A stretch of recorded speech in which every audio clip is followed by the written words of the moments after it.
기도하겠습니다. 사랑합니다. 축복합니다. 예, 한 번 더 하죠. 함께 예배하니 참으로 행복합니다. 네, 감사합니다. 이제 우리가 마스크도 벗고 함께 예배하는 날이 곧 오게 될 줄로 믿습니다. 가을입니다. 가을에 결실의 계절이라 이렇게 말을 하는데, 결실이라고 하는 것은 성숙을 말하는 거죠. 예, 결실이 되는 것은요, 성숙해졌을 때 이제 결실을 맺는 거예요.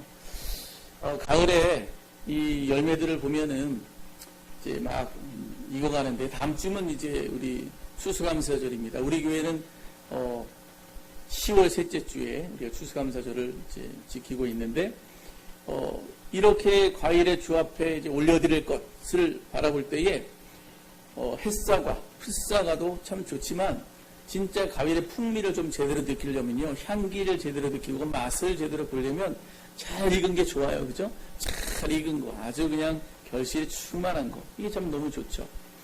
오늘 예배 전에 찬양팀이 찬양을 했습니다. 오랜만에 찬양했죠. 참 좋죠. 예. 모든 게 하나님의 은혜입니다. 예. 우리가 뭐 이렇게 어려워요, 저렇게 어려워요, 그렇게 사는 것 같아도 하나님의 우리를 향하신 은혜의 역사는 계속됩니다. 우리는 우리의 삶 속에 주님께서 함께 하시는 그 은혜를 늘 마음에 누리며 그것을 머금으며 계속해서 성숙해가는 게 중요해요. 제가 언젠가 좀 있으면 이제 김장김치를 하게 되겠지만, 언젠가 참 좋은 냄새를 맡은 적이 있는데, 어떤 냄새냐면 김치가 잘 익은 냄새예요.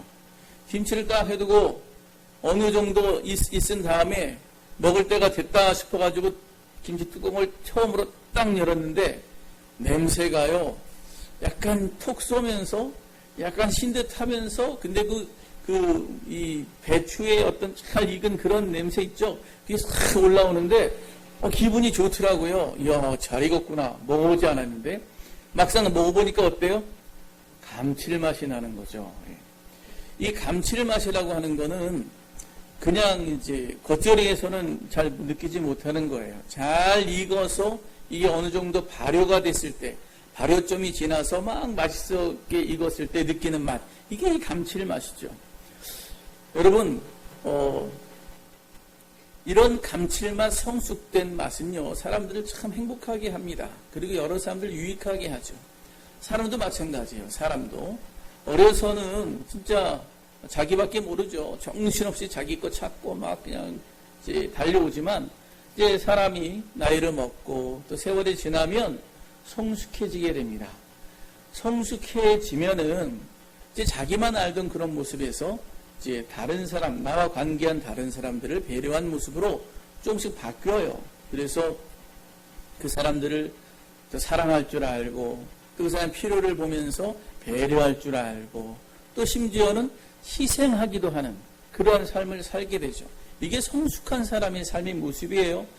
다 커서 다 성숙한 어른이 되어서 사람들에게 선한 영향력을 끼치는 거죠. 우리 모두가 그렇게 선한 영향력을 끼치기 바랍니다. 그러면은요, 나도 좋을 뿐더러 다른 사람에게 그렇게 하는 사람이 존중을 받고 그리고 대접을 받는 그런 삶을 살게 되는 거죠. 그야말로 어른이죠. 여러분, 우리 교회는 어떻습니까? 예. 여러분, 교회도 이제 태어나서 이제 성장하고 그리고 세월이 지나면서 점점 더 공동체도 성숙해져 갑니다. 예, 성숙한 공동체로 세워져야 되는 거죠.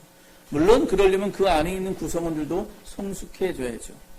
각 한 사람 한 사람이 정말 다른 사람, 다른 관계를 향하여 배려와 사랑과 희생을 이렇게 서로 주고받으며 다 함께 성숙해지는 공동체. 그래서 이 사회에서, 이 세상에서 하나님이 기뻐하시는 그러한 역할을 제대로 감당하는 그리스도의 몸으로서의 교회. 여러분, 이것을 세워나가는 것이 하나님께서 우리를 향하신 계획이고 뜻이다라고 하는 거예요. 여러분, 이것을 이루기 위해서 애쓰시기를 간절히 바랍니다. 우리 교회가 어느 만큼 성숙했는가? 나는 어느 만큼 성숙했는가? 나는 어느 만큼 이 가을에 하나님 앞에 그 성숙한 맛을 올려드릴 수 있는 그러한 존재로 성장했는가? 여러분, 우리가 돌아보시고 그것을 추구하시기를 바라요. 특별히 오늘 본문 말씀에 참 본이 되는 말씀, 참 본이 되는 사람, 참 성숙하다, 훌륭하다 싶은 인물이 나옵니다. 누구냐 하면 사도 바울이죠. 그렇게 치열하게 복음을 전하면서도 그의 모습 안에서는요, 정말 앞을 향하여, 목표를 향하여 달려가면서도 주위를 둘러보고 함께 올려 나가도록 하는 그것이 결여되어 있지 않아요. 충분히 그것을 감싸면서도 앞으로 달려나가는 이 참 성숙한 한 사람의 모습을 보게 됩니다.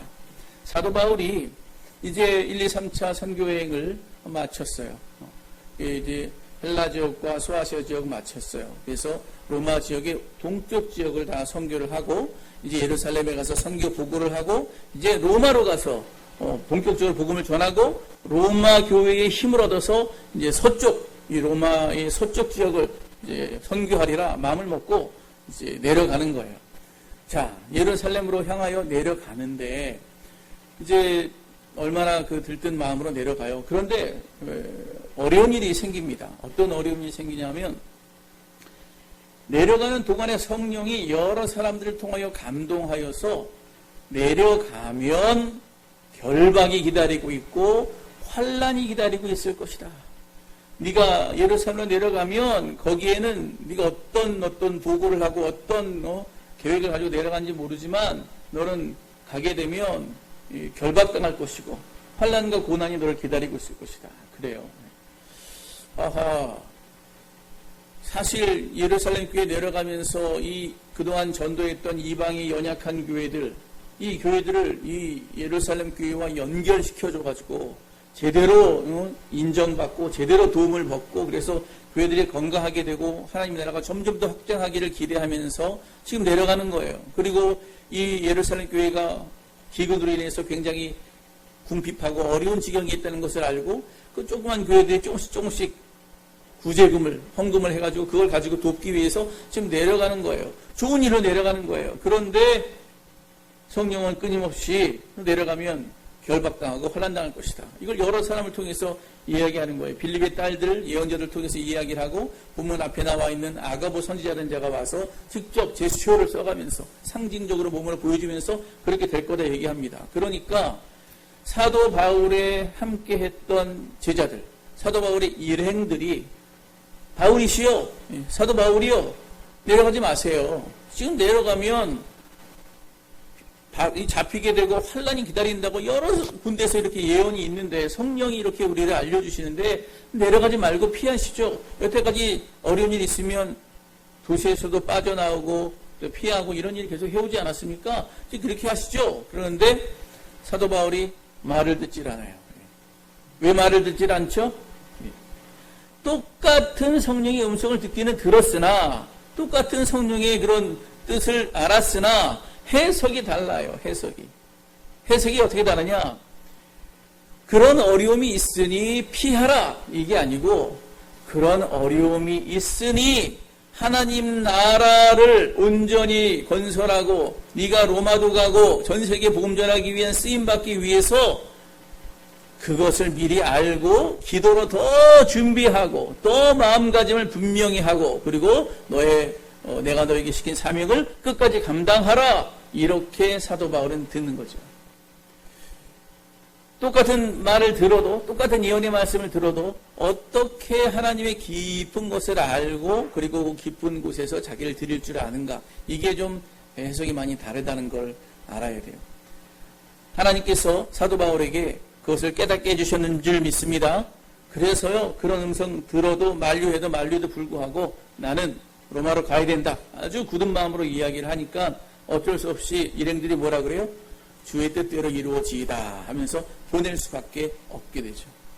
자, 이제 13절에 이 내려가는 것에 대한 어떤 자신의 분명한 결단을 이야기하고 있는데 한번 13절 읽어볼까요? 시작. 바울이 대답하되 여러분이 어찌하여 울어 내 마음을 상하게 하느냐? 나는 주 예수의 이름을 위하여 결박당할 뿐 아니라 예루살렘에서 죽을 것도 각오하였노라 하니. 죽을 것도 각오했어요. 죽어도 좋다. 하나님의 뜻을 이룰 수만 있다면. 죽어도 좋다. 하나님 나라가 확장될 수 있다면. 죽어도 좋다. 한 영혼이 주께 돌아올 수만 있다면 나는 좋다. 예. 그러면서 그 단단한 각오를 가지고 내려가는 거예요. 여러분, 이 각오가 저와 여러분의 동시에 각오이기를 간절히 바랍니다. 이게 있어야 돼요. 이게요. 예, 교회를 다니는데 영혼을 구원하겠다는 마음도 없고, 교회를 다니는데 나에게 주어진 사명을 내가 이루어야 되겠다는 부담도 없고, 교회를 다니는데 내가 설사 죽을지언정 하나님이 나에게 주신 그 은혜, 그 사랑 내가 반드시 마음에 머금고 그것을 조금이라도 주 앞에 갚으리라 하는 그런 마음도 없다면 그거는 성숙한 자의 마음이 아니죠. 성숙한 자의 마음은 진짜 아버지 앞에 그 은혜에 감사하여서 내가 조금이라도 주 앞에 나의 것을 드리기 원합니다 라는 마음으로 우리가 신앙생활하고 그 사명을 감당하는 것이 성숙한 자의 삶의 모습이에요. 그것이 저와 여러분에게 있기를 바랍니다. 이제 가서 도착해서 이제 선교 보고를 쭉 하게 됩니다. 선교 보고를 하는데 그간에 하나님이 정말 이 선교팀을 통해서 또 이방의 사도로 세우신 이 사도 바울을 통해서 한 역사들을 쭉 이야기해요. 예. 이건 굉장히 역사적인 일입니다. 왜냐하면 예루살렘 교회의 지도자들은 진짜 예루살렘 이 유대인들을 중심으로 모인 공동체잖아요. 사도 바울은 안디옥 교회를 중심으로 해서 이방의 복음을 다 전파하고 온 세계를 다닌 사람들이 다시 모여서 이방의 대표들이 모여서 그간의 이야기를 하는 거예요. 그래서 유대인과 이방인, 유대인 기독교인과 이방인 기독교인이 함께 만나서 서로를 인정해주는 그러한 역사적인 자리인 거죠. 사실은요, 유대인들은 이방인 저들도 보지도 않았습니다. 유대인들의 감사 기도 제목 중에 하나가 뭐냐면 이방인으로 태어나지 않게 해주셔서 감사합니다라는 기도 제목이 역사적으로 있어야 될 만큼 이방인을 멸시하고 멀리했던 사람들이에요. 그런데 이제 한 자리에 모여서 그들이 보내준 헌금을, 구제금을 받고 또 그들을 통해서 역사하신 하나님의 여러 가지 역사들을 보고 기뻐하고 감사하고 인정해주는 굉장히 정말 중요한 그런 많은 부분이 해결되어 있는 중요한 자리가 바로 오늘의 자리인 거죠. 근데요, 반응이 너무 좋아요. 반응이 이 사람들이, 이 지도자들이 너무 기뻐하고 감사하고 참 행복해 합니다. 예. 여러분, 생명이 주께 돌아오고 구원의 역사가 일어나는 이야기를 들을 때 여러분 행복하고 감사하고 영광 돌리시기를 바랍니다. 우리 교회가 여기서 예배드리고 또 우리 교회가 여기에서 이제 자리 잡고 온 지 한 7년 가까이 되는데 만약에 옆에 있는 다른 교회에서 전도가 잘 되더라, 앞에 있는 교회에서 전도가 잘 되더라, 그런 얘기를 들으면 우리는 어떤 마음을 가져야 됩니까? 야, 열받아. 내지는, 그쪽만 잘 된다 그래? 뭐 잘 되라 그러지 뭐, 우리가 상관없어. 이런 마음 가지면 안 됩니다. 어떤 마음 가져야 되냐면, 지금 예루살렘 교회의 지도자들처럼 자기들이 그렇게 생각하지 않았던 이방인들의 대역사가 일어나는 걸 보면서 영원히 돌아오니까, 하나님의 나라가 확장되니까, 비록 예루살렘 교회는 지금 경제적으로 궁핍하여서 굉장히 어려움을 당하고 있음에도 불구하고 하나님 나라에 확장되는 소식, 영원히 돌아온다는 소식을 듣고 다 함께 기뻐하고 감사하고 영광 돌리는 이 마음, 이 마음이 저와 우리의 마음이 되기를 간절히 바랍니다. 이 마음이 있어야 돼요. 이 마음이요, 하나님 나라가 확장되고 한 영혼이 구원된다면 너무나 기쁘다는 거죠. 여러분, 어쩌다가 우리 교회에 새로운 사람이 왔어요. 오랜만에 왔다든지 아니면 전혀 낯선 사람이 왔다든지, 그러면 우리 얼굴 표정이 어때야 돼요? 야, 좋다, 반갑습니다, 환영합니다, 이 표정이 있어야 돼요. 근데 어떤 사람이 왔는데, 누구야? 어떻게 왔대? 새로운 얼굴이야? 뭐 나랑은 뭐 말 틀려면 좀 시간 좀 걸리지, 이렇게 그냥 내버려두면 안 돼요. 오면 이야, 한 영혼이 왔구나, 막 서로 감싸주고 서로 적극적으로 나서서 먼저 손을 뻗고, 그리고 안아주고, 이런 역사들이 있어야 돼요. 그게 교인된, 그게 하나님 나라 백성으로서 가져야 되는 바른 정서고 바른 태도입니다. 그래서 그 사람이 만약에 좀 열심히 뭔가 하려고 한다, 새로운 사람들이 뭔가 좀 하려고 한다 그러면요, 격려해 주세요. 이야, 감사합니다. 참 이거 온 지도 얼마 안 됐는데 이렇게 함께 일을 하려고 하고 연합하려고 하니 얼마나 좋습니까? 막 도와주고 서로 위해서 기도해 주고 교제하고 하나 되고. 여러분, 이게 교회의 백성들이, 또 교회 공동체가, 믿음의 공동체가 해야 되는 기본 자세예요. 우리가 이 마음 품을 때 하나님께서 기뻐하시고 더 큰 부흥의 역사를 이루게 해주실 줄로 믿습니다. 그런데 사도 바울에게 이런 좋은 기쁜 그런 감사의 이야기를 전했지만 예루살렘 지도자들의 입장에서 한 가지 좀 찜찜한 게 있었어요. 마음이 좀 불편한 게 있었어요. 그게 뭐냐 하면 지금 예루살렘 교회의 구성원들은 대부분이 유대인이었습니다. 이 유대인들은 율법을 중요시하는 사람들이잖아요. 이 율법이라는 것이 이 사람들의 삶과 뗄래야 뗄 수 없어요. 그냥 삶이에요. 그냥 삶이 율법의 삶이에요. 모든 삶이 그냥 자기들에게 입이 붙어있는 그 삶이에요. 그렇기 때문에 예수님을 믿는다 하여도 예수님을 믿고 구원을 얻어서 교회에 들어왔지만 여전히 생활 속에 배어있는 율법의 삶은 함께 살아가고 있는 거예요.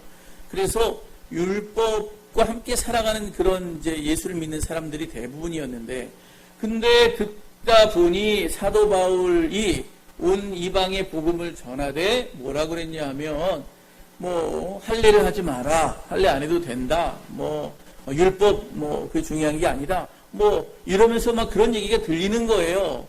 그래가지고 사도 바울을 미워하는 사람들이 많이 있었습니다. 아니 저 사람 뭐 하는 거야? 우리 민족이 대대로 지켜왔던 이 귀한 율법을 무시하는 거야?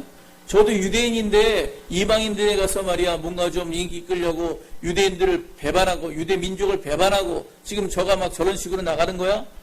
이런 민족의 배반자, 막 이러면서 굉장히 이 사도 바울을 좀 미워하고 또 적대시하는 그런 마음이 많았어요. 그러니까 이 예루살렘 교회의 지도자들은 하하 이 이방의 교회와 이 예루살렘 교회가 잘 연합하고 하나가 되고 또 우리가 함께 기뻐하는 그런 것을 이루어야 되는데 이런 분위기를 가지고는 이게 이 분위기를 바꾸지 않고는 그렇게 되기가 어렵겠구나. 이제 그런 생각을 하는 거죠.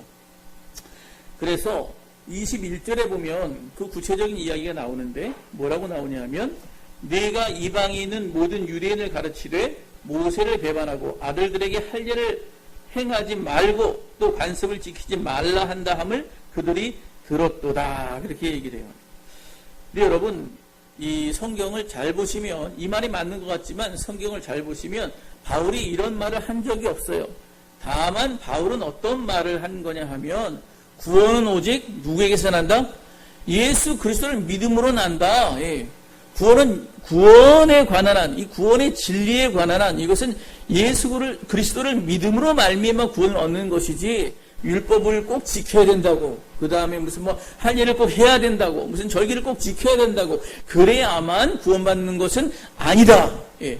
오히려 예수 그리스도를 온전히 믿는 거기에 집중해라 이렇게 얘기한 거지. 그렇다고 해서 율법을 무시해라, 이건 아무것도 아니다, 이건 가치가 없다, 그렇게 말한 것은 아니거든요. 근데 보수적인 사람들이, 그거를 너무나 지키고 싶어 하는 사람들이 사도 바울의 어떤 예수 중심의 말을 통해서 상대적으로 율법이나 다른 것들이 약간 가볍게 여겨지는 것을 보고 오해를 하는 거예요. 예. 율법을 무시한다 말이죠. 유대민족을 함부로 여긴다, 배신한다, 이렇게 한 거예요. 그러니까 미운 마음이 잔뜩 들게 된 거죠. 그래서 이 상황을 전환시키기 위해서 야고보 사도가 이제 사도 바울에게 한 가지 제안을 합니다. 어떤 제안을 하냐면 당신이 가장 중요한 것은 율법을 잘 안 지킨다는 그런 어떤 오해가 있으니까 이 오해를 좀 풀어야 됩니다. 그냥 오해하라고 그래. 나는 아무 문제 없어. 오해하라고 그래. 이렇게 하는 그런 사람도 가끔 있지만 여러분 그러면 안 됩니다. 그러면요 오해가 쌓여서 나중에 골이 깊어지고 화해의 길이 점점 없어져요. 뭔가 오해의 소지가 있다 그러면 그건 빨리 푸는 게 좋습니다. 그래서 이 빨리 푸는데 그 방법이 뭐냐 하면 지금 예루살렘 교회에 결례를 서원한 사람이 4명이 있다.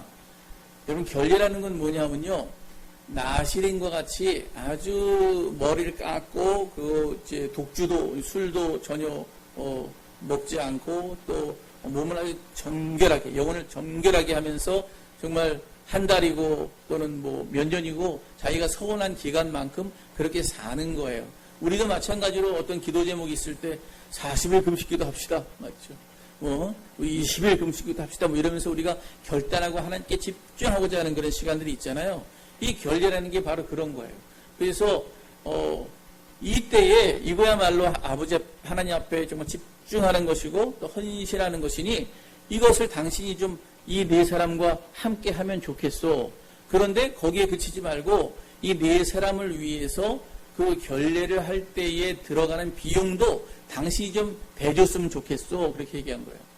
이 비용은 뭐냐면 결례 기간이 끝나면 뭐 한 달이고 1년이고 결례 기간이 끝나면 이제 제사를 하나님 앞에 드려요. 속죄제, 뭐 속건제, 뭐 감사제 이런 걸 드리는데 거기에 소도 드려야 되고 또 양도 드려야 되고 뭐 여러 가지 이제 과자들 뭐 이런 것들도 다 올려드려야 되는데 향기를 올려드려야 되는데 돈이 들거든요. 그래서 당시에 결례를 행한다는 거는 이제 경제적인 부담이 있는 거라서 누가 결례를 행한다 그러면 부모가 전적으로 돈을 대준다든가 아니면 주변에 부자가 좀 가난한 사람이 결례를 하려고 하는데 좀 영적으로 조금 집중하려고 하는데 돈이 없어서 못한다 그러면 부자들이 이제 돈을 대신 대주고 그것을 하게끔 하는 그런 제도가 있었어요. 그렇기 때문에 이 차에 당신 바울이 이 네 사람의 결례 비용을 또 대주고 당신도 그렇게 정말 정결함 가운데 흠식하면서 그렇게 나시린처럼 살아서 유대인들이 바라볼 때 당신 바울이 율법을 무시하는 게 아니네. 율법을 잘 지킬 건 지키면서 그러면서 구원에 대한 이야기를 하는 사람이네 라고 하는 이미지를 갖도록 하기 위해서라도 당신 그렇게 하는 게 어떻소? 라고 제안을 합니다. 이 제안을 듣고 이 사도 바울이 마음이 어땠을까요? 그래 뭐 그럴만하니까 그런 거지 라고 했을까요? 아니면 정말 내가 이방에 복음 전하면서 여태까지 정말 수고하고 애쓰고 여기까지 와서 유대인 이방인들에게 율법이 다가 아니야. 율법을 꼭 지켜야만 구원받는 게 아니에요. 예수 그리스도를 믿으면 돼요. 그리고 나머지는 덕이 되면 하든지 뭐 그렇지 않아도 상관없어요. 굳이 유대인들이 하는 거를 당신들이 그대로 똑같이 돼가지고 유대인이 될 필요는 없어요. 당신들은 이방인이고 당신 나라에 문화가 있고 다만 그 핵심에 예수를 믿고 섬기는 그 믿음의 고백이 있으니 그것만 잘 지키면 돼요라고 다니면서 그냥 수많은 교회들한테 쉽게 그러나 핵심을 가지고 복음을 전파했는데 이 자리에 와서 지금 나 따라온 일행들도 많은데 그 사람들 앞에 내가 율법을 이렇게 골수 율법을 철저하게 지키는 그 모습을 또 보여줘야 됩니까? 이러면서 얼마든지 또 아니다 이렇게 말할 수도 있는 거거든요. 근데 사도 바울은 얼마든지 따질만 하고 얼마든지 서로 논쟁을 붙을만 하고 언제든지 자기 주장을 할 수 있는 상황이었음에도 불구하고 사도 바울은 그렇게 하지 않습니다. 그 얘기를 듣고 순적하게 자기를 내려놓고 그리고 그렇게 하기로 그것을 잘 받아들입니다. 여러분 어떻게 이 마음이 가능할까요? 이 마음 참 성숙한 마음입니다. 자기는요 여태까지 전도를 위해서 이거를 주장했어요. 복음의 핵심에 대해서는 누구보다 명확히 아는 사람이에요. 그러므로 어떤 사도와 어떤 다른 주장과 얘기를 해서 붙어도 분명하게 이야기할 수 있는 사람이요. 바울만큼 논리적이고 치밀하고 아주 강한 성격을 가진 사람이 없거든요. 자기의 성질대로라면 자기들의 옳음을 주장하는 거라면 얼마든지 그렇게 할 수 있는 사람이죠. 그러나 그렇게 하지 않았다는 거예요. 어떻게 그렇게 하지 않을 수 있었느냐? 왜 그렇게 하지 않았느냐? 이게 굉장히 중요하죠. 왜 그렇게 하지 않았느냐? 여러분 복음 전파를 위해서 하나님 나라가 확장되는 그것을 위해서 한 생명이라도 더 구원을 얻을 수만 있다면 한 사람이라도 더 죽게 돌아올 수만 있다면 내가 그렇게 함으로 말미암아 하나님의 나라가 좀 더 확장되고 하나님께 받은 은혜 주 예수께 받은 은혜 내가 조금이라도 갚을 수만 있다면 나의 자존심 내 논리의 옳음 나의 똑똑함 이게 뭐가 중요하냐 이거죠. 이게 뭐가 중요하냐. 그거 다 내려놓을 수 있다, 그거. 그딴 거 하나도 중요하지 않다. 드러나지 않아도 좋다. 내 자존심 뭉개져도 상관없다. 오직 하나님의 나라가 온전히 우리에게 증거되고 세워지고 한 영혼이 주께 돌아올 수만 있다면 얼마든지 할 수 있다라는 마음이 사도 바울 안에 있었다고 하는 거죠. 그래서 죽음을 각오하고 내려온 그런 사도 바울이 정말 사랑의 순종, 한 영혼을 얻기 위한 그 사랑의 순종을 감히 감행한 그러한 모습이 이 본문의 그 모습으로 이 구체적인 사건으로 드러났다 이렇게 말할 수 있는 거예요. 그래서 고린도전서 9장 19절로 23절에 보면은 이 사도 바울의 어떤 마음이 절절히 흘러나와요. 우리 한번 찾아볼까요? 고린도전서 9장 19절로 23절. 고린도전서 9장 19절로 23절 말씀.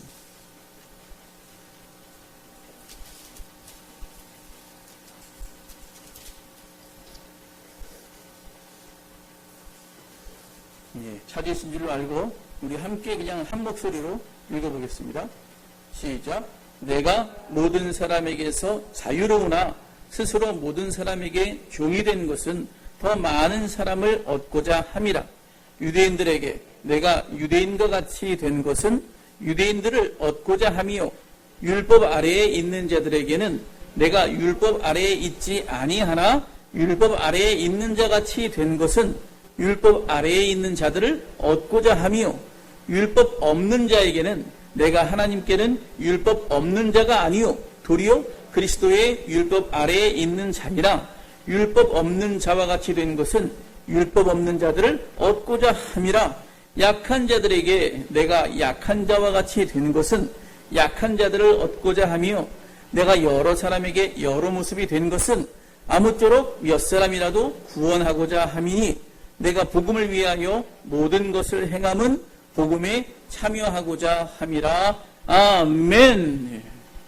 복음에 참여하고자, 예수 그리스도의 그 마음에 일치하고자, 한 생명이라도 내가 구원을 할 수 있다면 무엇이라도 하겠습니다. 이 한 목숨 어차피 아버지께 드리려고 왔기 때문에 이까지 자존심 얼마든지 내려놓고 난 얼마든지 거기에 맞출 수 있습니다 라고 고백하는 거예요. 사실 바울은요, 지금 이 이방에 개척한 이 귀한 교회들과 예루살렘 교회를 연결하고 그래서 온전히 하나 된과 일치됨을 지금 만들어야 되는 사명을 가지고 온 거예요. 그래서 계속해서 서로 은혜가 오가고 공급되면서 온 세계로 복음이 전파되기를 원하는 그런 마음이 있는 거예요. 그런데 괜히 내 고집 세움으로 율법도 잘 모르는 것들이 나에게 율법 지키라 그런다고 이러면서 자존심 내세움으로 말미암아 하나가 되지 못한다면, 네가 잘못했어 내가 잘못했어 막 이러면 이거 분열이 되고 온전한 하나를 이룰 수가 없게 되는 거잖아요. 그러니까 자기 것을 다 내려놓고 있는 거죠. 여러분, 이것이 옳다 저것이 옳다 이 옳음을 주장하는 그 관계에서는요, 목사들도 싸웁니다. 교회도 싸워요. 네가 옳다 내가 옳다 막 이러면서 싸우면요, 그 싸움을요 막을 수가 없어요. 예. 근데 네가 옳다 내가 옳다 왜 하는 거죠? 예. 여러분, 진리가 무엇이냐?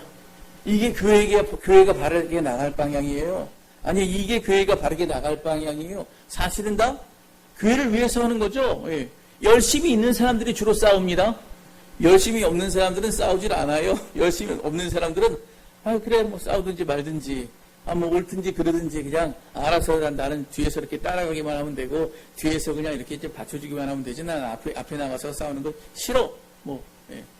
이런 사람들도 있죠. 그런데 열심을 내기 때문에 서로 주장을 하고 부딪히는 거예요.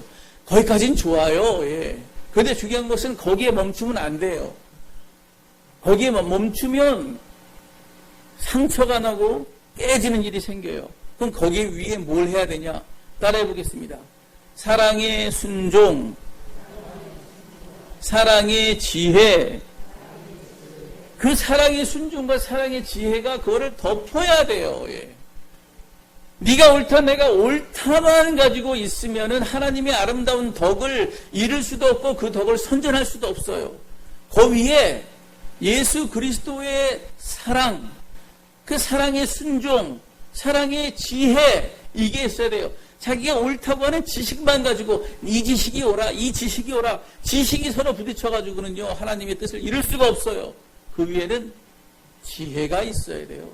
그 모든 것을 덮고 하나로 끌고 갈 수 있는 하나님의 그 은혜를 이렇게 함께 어울려서 저 연약하고 부족한 사람들도 다 함께 품어가면서 천천히 그러면서 모두가 덕스럽게 이끌어갈 수 있는 그러한 사랑의 순종과 그 덕스러움, 그 은혜가, 지혜가 있어야 된다고 하는 거죠. 그렇기 때문에 사도 바울이 그렇게 얼마든지 주장할 수 있고 자기 것을 말할 수 있었음에도 불구하고 말 한마디 하지 아니하고 그들이 주장하는 것에 대해서 율법에 대해서 철저히 지키는 거기까지 내려간 거예요. 율법 아래에 있는 자들을 한 명이라도 구원하기 위하여 그 일을 감당했다라고 하는 거죠. 요한계시록 2장에 보면은 에베소 교회에 대한 하나님의 칭찬과 책망이 나오죠. 두 가지죠. 이제 칭찬과 책망이 있는데, 칭찬은 어떤 칭찬을 했냐면 2장 계시록 2장 2절에 내가 네 행위와 수고와 네 인내를 알고 또 악한 자들을 용납하지 아니한 것과 자칭 사도라 하되 아닌 자들을 시험하여 그의 거짓되는 것을 내가 드러내었다. 예. 그러니까 진리가 뭔지 정확하게 드러냈다는 거예요. 넌 참 훌륭해, 훌륭하다. 분별도 잘하고 아주 뭐가 옳은 건지 바른 방향인지 네가 알고 잘했다. 예. 네가 진리를 수호하고 그걸 지켜냈다. 정말 잘했다. 칭찬하죠. 그런데 바로 그 뒤에 보면 갑자기 책망이 나와요. 예.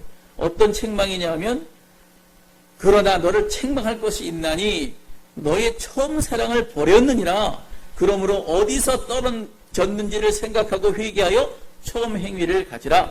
만일 그리하지 아니하고 회개하지 아니하면 내가 네게 가서 네 촛대를 그 자리에서 옮기리라. 네가 사랑을 잃어버렸다는 거예요. 처음 사랑을 잃어버렸다는 거예요. 하나님을 향한 처음 사랑, 이웃과 형제를 위한 처음 사랑, 그 사랑으로 충만해서 하나 되는 아름다운 모습, 네가 어느 사이에 잊어버렸다고 하는 거예요. 우리가 성숙한 교회, 성숙한 사람은 다른 사람들의 연약함과 부족함에 대해서 배려할 줄 압니다. 배려하는 거예요. 그 사람의 입장에 서서 그 사람의 입장이 이미 진리에서 어긋나는 것만 아니라면 내가 좀 틀려도 되고, 저 사람 뭐 좀 받아주면 되는 거죠. 그렇게 해서 서로 사랑 안에서 이해가 되고 연합하도록 하는 그런 지혜, 그 지혜가 필요한데 그렇게 하지 않았기 때문에 에베소의 교회에 대해서 하나님이 책망하시는 거예요. 이것을 에베소 교회가 받아들였는 줄 믿습니다. 이 말씀을 에베소 교회가 받아들이고, 그리고 그런 시험과 갈등과 어떤 부딪힘, 이것이 없는 상태에서 세월이 지나가면서 점점 더 교회가 부흥하고 점점 더 온전해지는 역사, 감사와 기쁨이 나타나는 그런 공동체가 되었다라고 하는 거죠. 사도 바울은 이랬다 저랬다 하는 사람들이 아닙니다. 사도 바울은요, 율법 잘 지키기도 하고, 어느 날은 정말 이 디모데 같은 자기의 영적 아들도 할 일을 행해서 다른 사람들에게, 유대인들에게 오해받지 않도록 하고 방해되지 않도록 하기도 하고, 때로는 정말 그런 것을 배격하기도 하고, 그 핵심에는 뭐가 있는 거예요? 예수 그리스도의 복음이 온전히 이 땅 가운데 구현되고 한 영혼을 온전히 구원하고자 하는 분명한 확실한 마음이 그 가운데 있었다는 거죠. 사도 바울은 그래서 나는 죽고 예수로 사는 사람입니다. 나는 죽었어요. 내 주장, 내 잘남, 내 뛰어남 말할 필요가 없어요. 하나님의 의가 드러나면 그걸로 그만이고요. 하나님의 사랑의 역사가 나타나면 그걸로 그만이지. 내가 어떻게 이거는 아무 의미가 없는 거죠. 여러분, 이 사도 바울의 마음이 저 여러분에게 있기를 바랍니다. 이게요, 사도 바울의 성숙이에요. 한 영혼을 더 얻고자 이 모습 저 모습으로 내려가기도 하고 올라가기도 하고 변화도 되고 만지기도 하고 이 모든 오직 하나님의 선한 뜻을 이루고자 자기를 버린 그런 삶의 모습. 이 가을에 우리가 하나님 앞에 성숙한 열매를 올려드리고 나 자신이 성숙한 열매가 되기 위해서 어떤 마음을 품어야 될까? 오늘 본문에 나와 있는 이 사도 바울의 마음을 죽을 각오로 복음을 건지기 위해서 복음에 대해 한번 바치기 위해서 내려왔을 뿐 아니라 정말 그 분명한 확실한 마음에 자기 자신을 사랑의 순종의 제물로 드리는 그러한 성숙함. 여러분, 이것이 저 여러분 모두의 모습이기를 바라고 또한 이 가을에 주 앞에 올려드리는 우리의 열매가 되기를 바랍니다. 우리가 333 기도회를 하고 또 개인 기도회를 하고 정말 그래서 온라인으로 모이고 또 우리의 오프라인으로 모이고 여러 가지 모양으로 지금 나아가는데 하나님 앞에 기도할 때 주님 이 마음 주시옵소서, 하나님께서 이 마음 가지라고, 그래서 하나님 나라의 온전한 그러한 세워짐을 위하여 우리로 하여금 기도하게 하시는 걸 믿습니다. 주여 그 열매를, 그 성숙함을 우리에게 허락하여 주시옵소서. 여러분 집중하시고 기도하시기 바랍니다. 오늘 보니까요, 많이들 우리 삼상기도에 참여하셨는데 아직 참여하지 못한 분도 계신 것 같아요. 아유, 나는 뭐 핸드폰 할지 모르니까 안 해도 된다. 아니요. 여러분 핸드폰 하는 방법 꼭 배우시기 바랍니다. 찾아가서 배워야 돼요. 이거 어떻게 하면 더 잘할 수 있을까? 어떻게 하면 더 기도하는 자리로 우리가 연결될 수 있을까? 어떻게 하면 내가 하나님의 아름다운 역사에 동참하는 사람이 될까? 그럼 이것을 우리가 힘쓰고 애써서 알아야 되는 그런 모습이 있어야 되는 거죠. 우리 안에 하나님을 향한 뜨거움과 그리고 내 이웃에 온전히 담아내는 사랑의 역사, 사랑의 수고, 사랑의 순종, 이것이 우리가 함께 덮어져서 하나님 앞에 온전히 쓰임받는 귀한 일꾼들 되시기를 간절히 축원합니다. 우리 교회가 그렇게 할 때에 진정한 부흥의 역사를 이룰 수 있고 코로나19 이후 시대에 변화된 모습으로 하나님 앞에 서는 그런 날이 되는 거예요. 코로나19를 지내면서 뭘 배웠냐? 이제 마스크도 다 벗었는데 그 기간 2년 동안을 지내면서 우리가 배운 게 뭐냐? 이렇게 말할 때 우리는 뭐라고 하겠어요? 일상의 모든 하나님이 주신 것이 은혜요. 나의 살아가는 것이 은혜요. 나의 삶이 은혜이기에 아버지 앞에 어떻게 은혜를 갚을꼬 하는 마음이 저한테도 뜨거워졌습니다. 이제 그 뜨거운 마음으로 한 영혼을 구하기 위한 그 일에 내가 힘쓰고도 많이 기도하고 그리고 사랑의 순종을 저희 삶에 온전히 실현함으로 아버지 앞에 영광 돌리는 그런 삶 살 것을 내가 코로나19 기간을 통해서 배웠습니다. 여러분 이 고백이 우리 모두의 고백이 될 수 있기를 바랍니다. 그걸 위해서 우리가 계속해서 기도하고 힘쓰고 앞으로 나아가는 거예요.